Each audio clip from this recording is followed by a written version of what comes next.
Now, CBS News investigators exclusive. We're hearing from CPD's Robbery Task Force for the first time nearly a year after the unit was announced. They're working directly with other CPD teams to crack down on crime across the city. Most recently, the transit unit. Investigator Molina goes inside a room that's making the difference.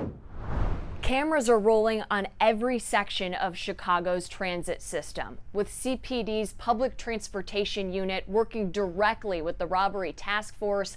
Technology like this just got one crew off the streets. It's just one example of the work they've been doing here for about the past year. Held at gunpoint, knife point, shaken down on public transit. We've tracked often violent robberies across Chicago for years. These offenders are shooting people, killing people, and traumatizing even the survivors. Now, I take it personally.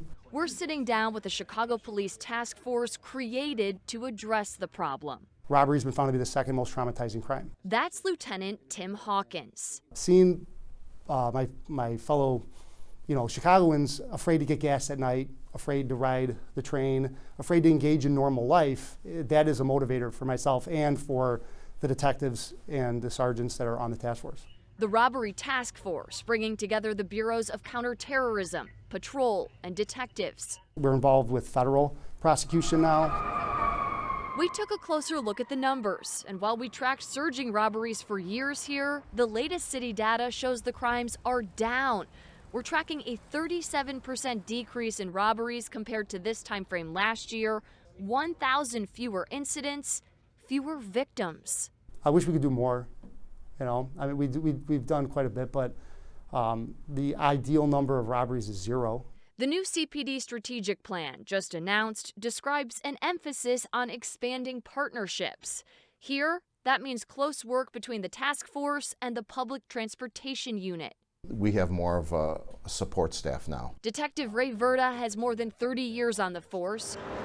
He just worked with the task force to get a crew targeting people on the CTA Blue Line off the streets. The offenders would pull a gun on them or beat them until they gave up their property. Inside CPD's Strategic Decision Support Center, detectives and analysts are working together to monitor about 40,000 CTA cameras every day of the year. It played a major role in the case Detective Verda was just talking about. 3 teenagers arrested and charged with felony armed robbery, and vehicular hijacking, targeting victims along the Blue Line across the city for weeks throughout the month of March. I'm told they're quick arrests, an example of the work this task force is focused on day in and day out. Their message to the crews still out there: we will not stop looking for you. We put more information on CPD's Robbery Task Force and the crime numbers we mentioned in this story, and the story you'll find on our website right now. Reporting along the CTA Blue Line, I'm Molina, CBS News Chicago investigators. You'll also find CPD's entire strategic policing plan linked in Tara's story.